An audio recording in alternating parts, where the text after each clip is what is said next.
everyone, and welcome to Dreamleapers Inspiration. I'm your host, Harriet Cole.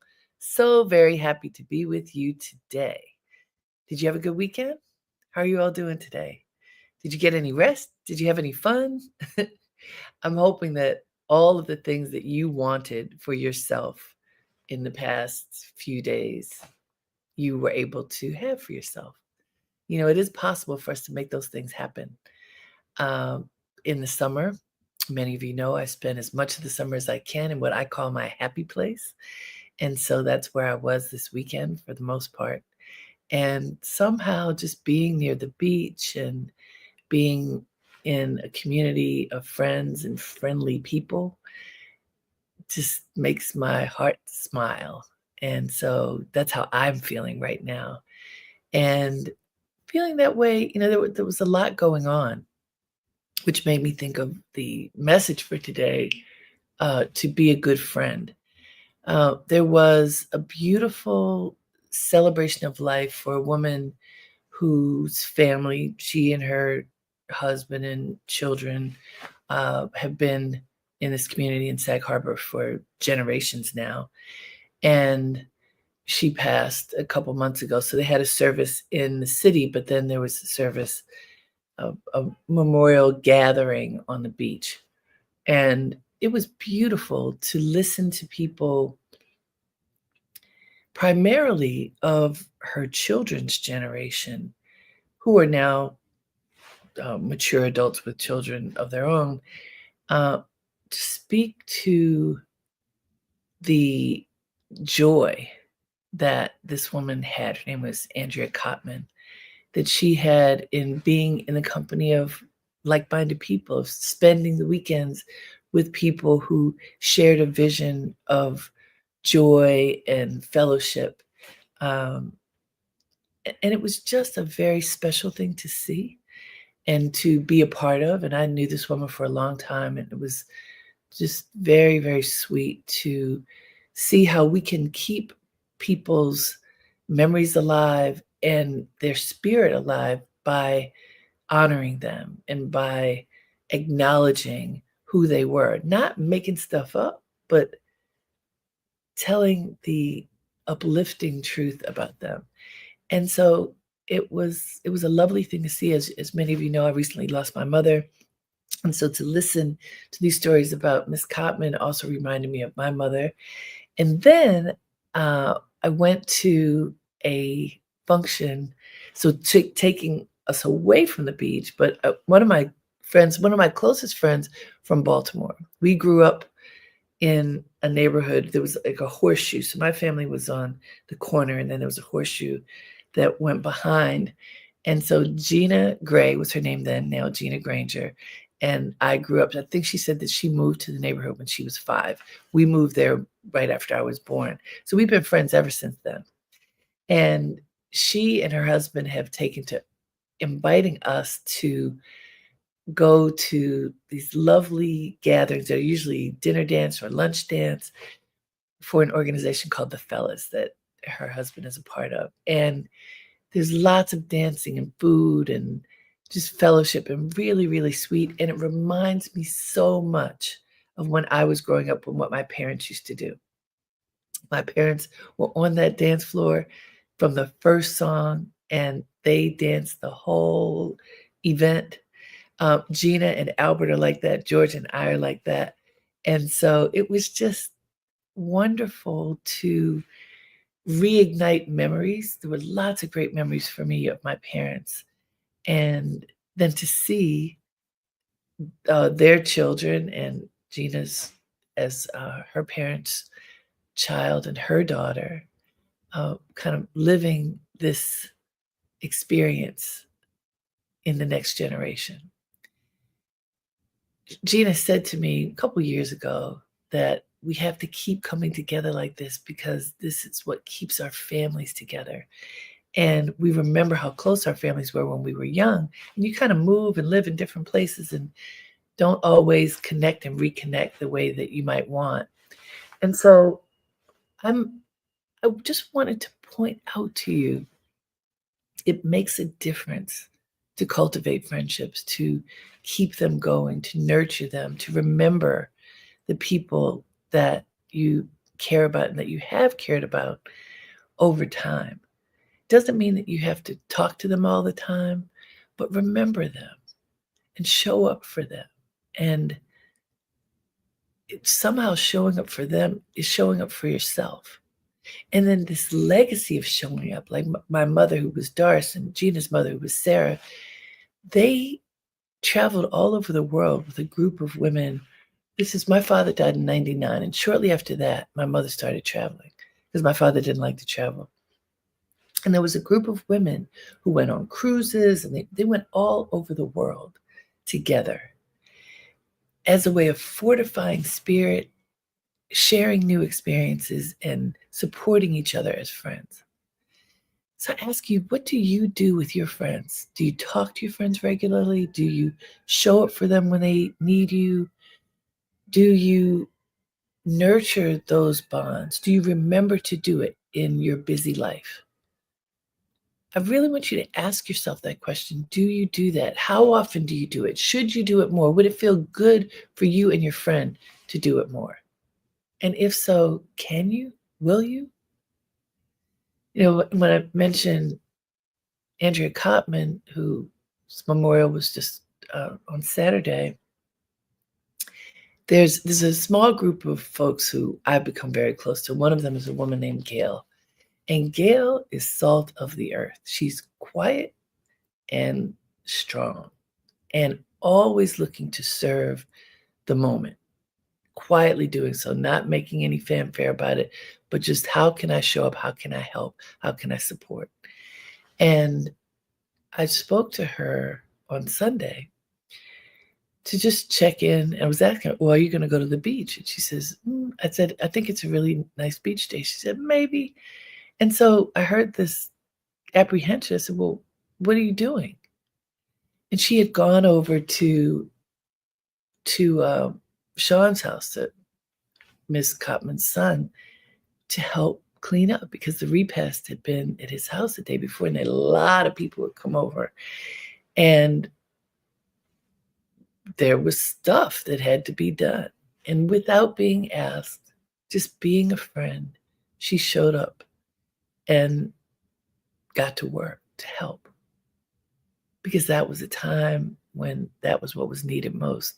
Not to talk about it, but to do it. Do you have friends like that? People just show up for you, especially when you need them. You don't even have to call, and they're there because they know, they anticipate, they feel this is a time when you need them, and so there they are. That is exactly what Gail did this weekend, what I've seen her do a million times. My friend Pam out there is the same, always showing up, always figuring out a way to support whatever the moment is. And those people that we cannot take for granted, people who do that. That often doesn't happen. People are well-meaning and they forget. They don't think about it. They don't. Um, they say I'm going to call, and then a month goes by, or 2 months, or 5 months, or a year, or who knows how long. Sometimes that could be us. So I include myself and all of us in this. Sometimes we don't show up the way that we want to. We don't show up the way that we know would be most helpful. But think for a moment in your life, who are the people who do show up? Who shows up for you? Who calls you at the right moment? Who somehow intuitively knows this is a time when you really need that hug, when you really need that conversation, when you really need that nudge? You know, I have a friend who passed away some years ago. Her name was Margot. And we were close, but we didn't talk a lot. But it was an uncanny thing. Whenever I would feel something would happen inside of me, like, it's time to call Margot. And I'd call her and she'd say, girl, you can't believe what's going on. And it would be it would be a perfect moment. Something was happening. And our bond called for us to communicate at that time. It happened time and again. And so we began to trust it. No, we don't have to talk every day. We don't have to talk every week. We don't have to talk every month. When we talk, we know it's going to be meaningful, and it's going to be meaningful in that moment. So do you have friendships like that where, spirit says call, spirit says connect, and you do, and boom, something important happens in that moment. And so you trust it. I think this is important for us to think about. How do we show up for the people that we love? Do we present ourselves as the friend that we hope someone will be for us? Do we show up? Do you? Are you a good friend to the people that you love? It's a really good question to think about. And how you can answer that is to ask yourself, what does it mean to be a good friend? What do you value in friendship? What do you value that you appreciate when people do for you, and that you would appreciate uh, that that circle of love and giving remains tight? I see Kimberly's here from Detroit. Hi, Kimberly. Who else is here? Write in the chat box and tell us where you are and how are you feeling about friendship. And if anybody wants to join this conversation, by the way, you can go online to harrietcole.com/inspiration, and we can bring you right on stage to talk with us if you would like. I remember one of the incredible blessings that my mother had was to have a group of friends. She just passed at 95. There's a group of them who are between 90 and 100 who are still living and who are very close, and they were very close to her. One of whom, Aunt Margaret, was friends with my mother since my mother was 3 and Margaret was 4. We were trying to figure out since when, because one would say 3 and one 4, and it's because their birthdays were, Aunt Margaret is in March and my mother is in October. Anyway, there came a time, all of us in one way or another were impacted by COVID. So my mother got COVID when she was 90 years old, before there was any medication that first year in 2020. And it really did a number on her. She had long haul, or whatever they call it, COVID for quite some time. And she had like a brain fog. Her memory was dulled. And Aunt Margaret, every time they would be together, Aunt Margaret would sit with her and tell stories of when they were little girls and remind her of things that they used to laugh about as they were growing up. She became Mama's memory. Her demonstration of friendship was she played tennis on both sides of the net because my mother wasn't able to lift herself up and be clear-minded so that she could communicate the way that she wanted to. And Aunt Margaret did that for a couple of years. My mother would talk, but not much. And Aunt Margaret would tell those stories. And then one day, Mama started telling the stories back to her and finishing the sentences. And Aunt Margaret said, she's back. She's back. We do believe that part of what brought her back was that bond of friendship and love and commitment and lack of judgment. I will be here for you. I will show up for you. I will finish your sentences until you can finish them yourself. That is true friendship. That is a level of friendship that is so deep, so trusting, and completely not judgmental, so patient.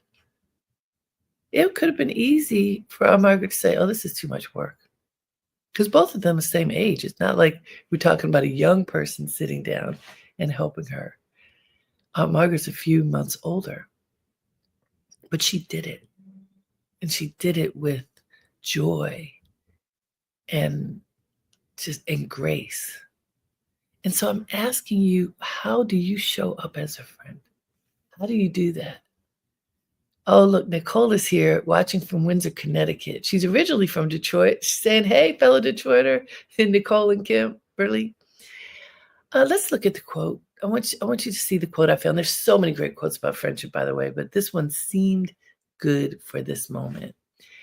And we'll take a look at that quote now. It says, a real friend is one who walks in when the rest of the world walks out. Walter Winchell. Think about that. A real friend, a true friend, is one who walks in when the rest of the world walks out. We're not talking about fair weather friends, right? Oh, well, things are going really well. There was another quote that Oprah made talking about, well, there's always going to be a long line of people ready to ride in the limo with you. But what if you have to ride on the bus?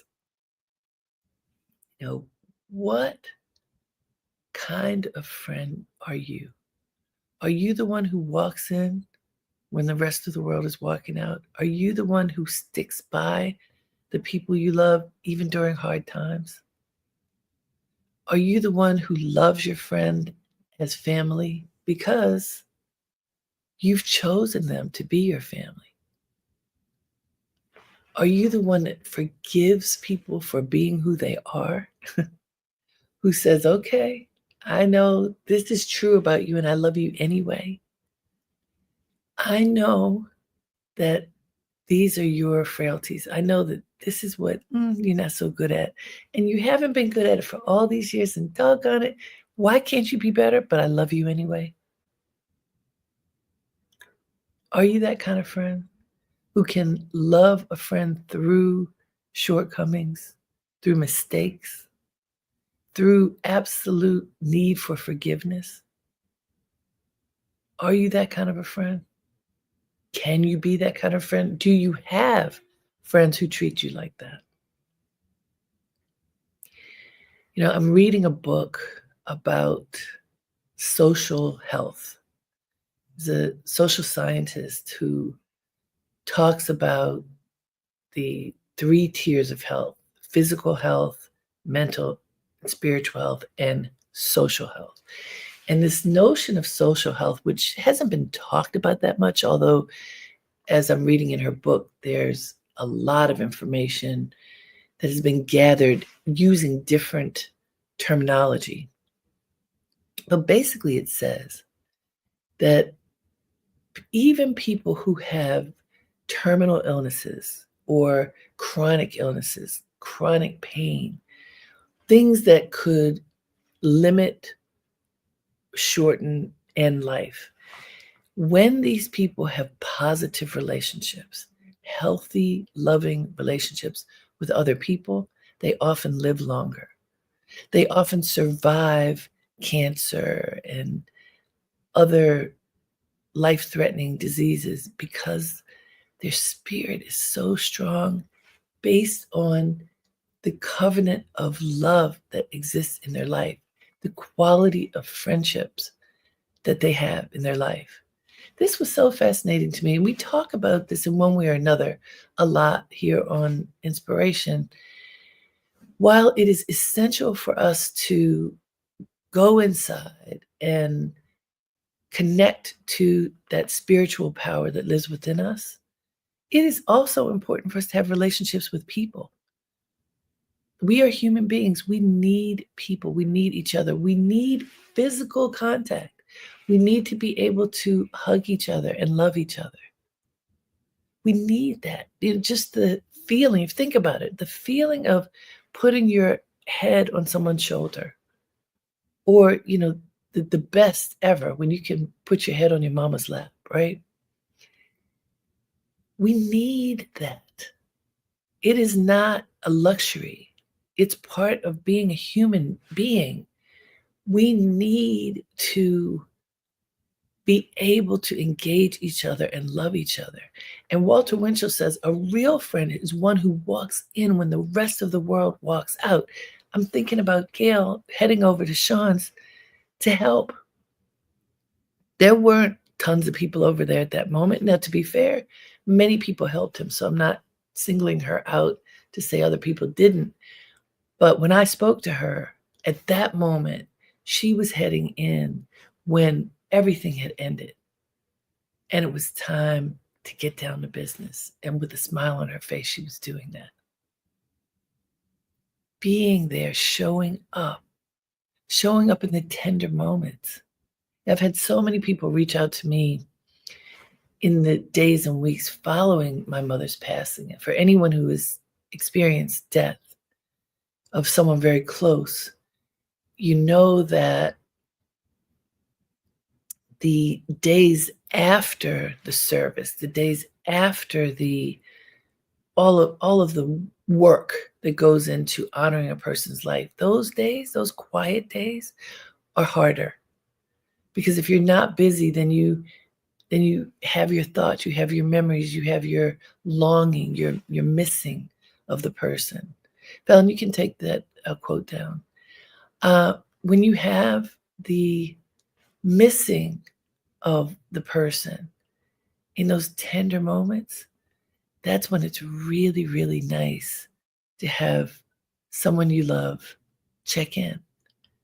And it's not a check in, well, what are you doing? Are you okay? It's not stern, it's just a check in. And I've had the incredible blessing of having many people do just that, just a text checking on you or a call. How are you doing? Listening, not just saying it and then going on to tell whatever story. I have people like that too. There are people in my life who call to hear themselves talk, which can be frustrating, but I know that's how they are. I forgive them for who they are. But the ones who call because they really are checking, how are you? Do you need anything? How are you managing in the tender moments? Those points of intersection are so important.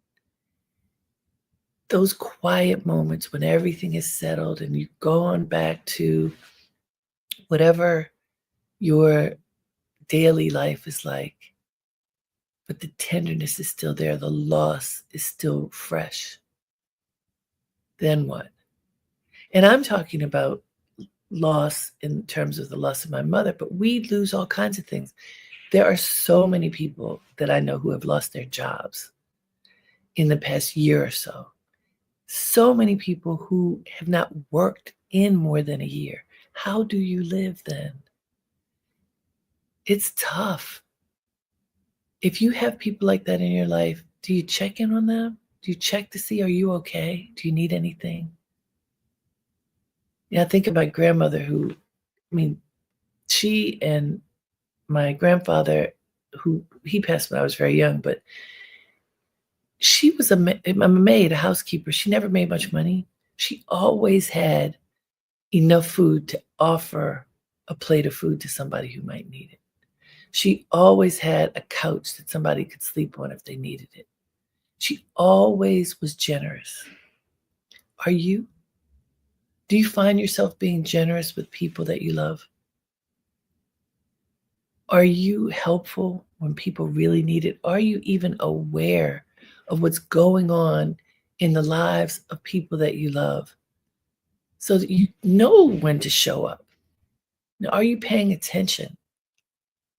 This is a really important question. I'm not just asking it to have something to talk about. I'm asking you, do you pay attention to the people that you love? Do you have a sense of what's going on in their lives? When you call to check on them, do you listen? Would you call yourself a good friend? And are there things you could do to be a better friend? What can you do to ensure that the people you care about know that you love them and feel it? That proverbial hug, even if you can't physically give it, what can you do so that your loved ones know you got their back? So that there's no question whatsoever that they are not alone, that there is support right here for them. And the amazing thing about today is with technology, just like we are connecting right now with technology, You can reach out to people anywhere and everywhere. If they have access to a smartphone or a computer, you can reach them. And not every single person has that, but most people do. We can reach each other. We can support each other. We can let people know that we're thinking about them. And we should, because it matters. Every one of us matters. And we matter to each other. And when we make sure that we let other people know you matter, it changes things. So when you notice that somebody's in a dark place, go toward them. Bring your light to them. Help to brighten their life. Don't be the one who goes in the other direction. I can't deal. Now, obviously, you have to take care of yourself too. So I'm not saying give, give, give, and don't take care of you. Take care of yourself first and give. I went, I interviewed my friend Sekou recently, and I mentioned this before, and you can see the interview if you go to my website, harrietcole.com/Sekou Writes. It's a powerful conversation. I recommend that you connect to that if you haven't seen it already. He tells a story of being suicidal, and the only reason I can talk about it is that he talked about it. He wrote about it in a book, and he talked about it. And the reason I'm talking about it is we often don't know what our loved ones are going through. I did not know, and we are very close. Well, you don't share everything that's going on with you. But what saved his life was him helping someone else who was in need. When we help each other, when we show up as a good friend, it literally can save our lives and others. It is real. What I'm talking about now is so powerful. And I'm hoping that you really get it. Because if you understand that the power of true friendship can be life transforming, can save a life, can save your life and someone else's life too, then you will value it. You will not underestimate it. You will treasure it. Know that your outreach as a friend is a gift. So offer it as a gift. Offer the gift of your love and friendship to people who you love and care about. And offer it as a gift and see the smile come on their face. See the opening of the heart. Feel the goodness that emanates from you and them when you show up as a good friend.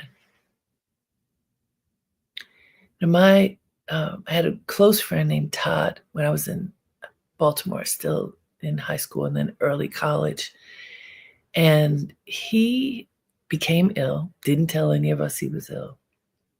But when he knew he was dying, he reconnected my friend Lejeune, who she and I went to high school together. We were friends, but not really close. And he's like, you all need each other. I'm going to be gone. He was friends with the two of us. He says, I'm going to be gone. And so you two need each other. I'm putting you together. Build this bond. He was very strong about this. And we did, and we have. And the friendship with Todd that was very strong, he gave us a command, and we followed the command. We trusted him. And we did need each other, especially when he left the planet. And we have continued to need each other over all of these years and to support each other in ways that matter. And I'm telling you, look at your life. Who are those people? Who are those people that you love, who show up for you, who show up when others walk away? Who are the people who you show up for? Who are the people you want to show up for? Refresh your commitment to being a good friend. I want to share. Kimberly says, this has been eye-opening. How can I be a better friend is what I will meditate on today. Yes, meditate on how you can be a better friend. Virginia says, "You are so right. I keep notes when I'm talking to my valued friends so I know what to follow up on." Ah, so good. A good friend is a gift, so we need to keep it special. That is so true. Dawn Kelly. Dawn. Yes, true friendship is empowering in so many ways. My friendships help me exhale. Yes, yes. Dawn says, check in all kinds of ways, a text, a memo, a meme, a quick call just to say, I'm thinking of you. It doesn't take much. That is the point.